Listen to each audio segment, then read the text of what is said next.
किसी शायर ने कहा था कि इस साल एक फ़कीरनी थी, एक ख़ातून थी, तो उसका बेटा मेले में गुम हो गया।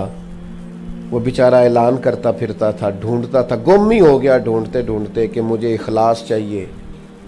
मेला लगा हुआ था, हर चीज़ लोग बेच रहे थे। उसने कहा कोई कहीं से थोड़ा इखलास मिल जाए।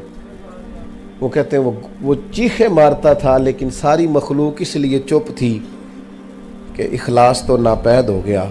इस साल मेरे गांव के मेले की भीड़ में जो गुम हुआ वो एक भिकारन का लाल था। उस फ़कीर को तलाश थी मताए खुलूस की, और मखलूक चुप रही कि ये मुश्किल सवाल था। ये सवाल मुश्किल था। और तू कहेगा तो कुछ मिल जाएगा। और इखलास और लिल्लाहियत, जब तक इखलास नहीं होता, जब तक इंसान खालिस मुखलिस, क्यों नहीं थके इमाम बुखारी गली गली नगर नगर जाके। आज हम कहते हैं इमाम बुखारी इमाम बुखारी। इमाम बुखारी रहमतुल्लाह अलैह के साथ तो लोगों का रवैया इतना नारवा था कि आपने दुआ की थी कि अल्लाह तेरी ज़मीन बड़ी वसी है पर मेरे लिए तंग कर दी गई है, करम फरमा, अगर मेरा मौजूद रहना बेहतर है, वरना तो मुझे अपनी बारगाह में बुला, जो मेरे लिए बेहतर है फैसला कर। तो मेरे अजीज़ याद रखिएगा, इखलास बहुत बड़ी सआदत है। हज़रत क़िबला साहिबज़ादा पीर मोहम्मद दाऊद रज़वी साहब तशरीफ़ ले आए, आगे तशरीफ़ ले आए हज़रत।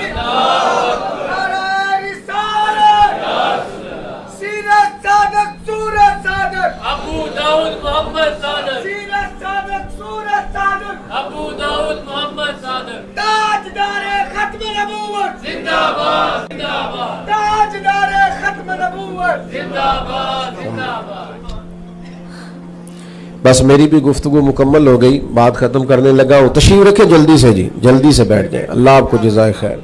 जल्दी से आप तशरीफ़।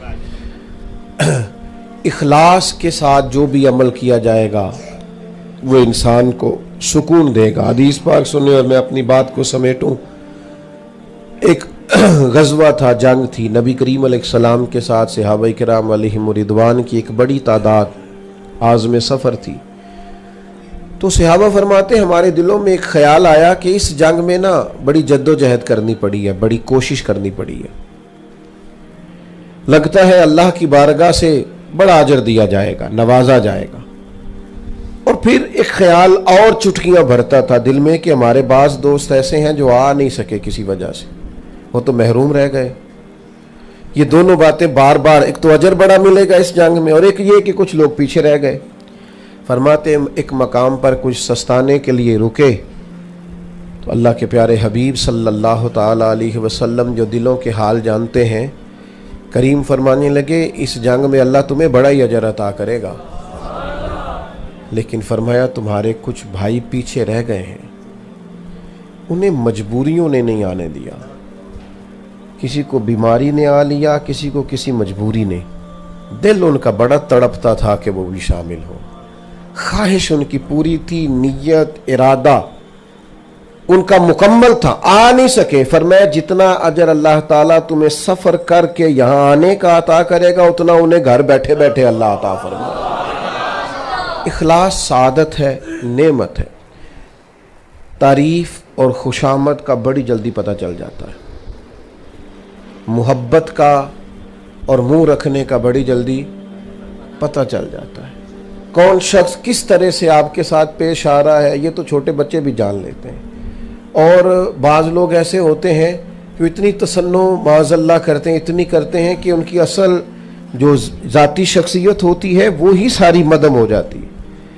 वो बेचारे अपनी पर्सनैलिटी को, बिल्कुल शख्सियत को ख़त्म कर बैठते हैं। इसलिए कोशिश फरमाएं ज़िंदगी में जितना हो, जो भी हो, इखलास वाला हो, लिल्लाहियत वाला हो, उसके अंदर किसी किस्म की तसन्नो ना हो। तो ये तीन बातें, एक तो ज़रूरत के मुताबिक इल्म ज़रूर हासिल करें, और जिस तरह तस्बीह पे सुबहान अल्लाह सुबहान अल्लाह सुबहान अल्लाह पढ़ने का सवाब है ना, इसी तरह दीन के मसाइल सीखने का भी सवाब है। इसी तरह ये भी इंसान को रूहानी तरक्की की तरफ ले जाते हैं। और दूसरा, जो सीखा है उस पर फिर अमल करें, और तीसरा, उस अमल में इखलास पैदा करें। अल्लाह ताला हज़रत चिश्ती साहब रहमतुल्लाह अलैह के मज़ार पर अपनी रहमत और अपना फ़ज़ल फ़रमाए।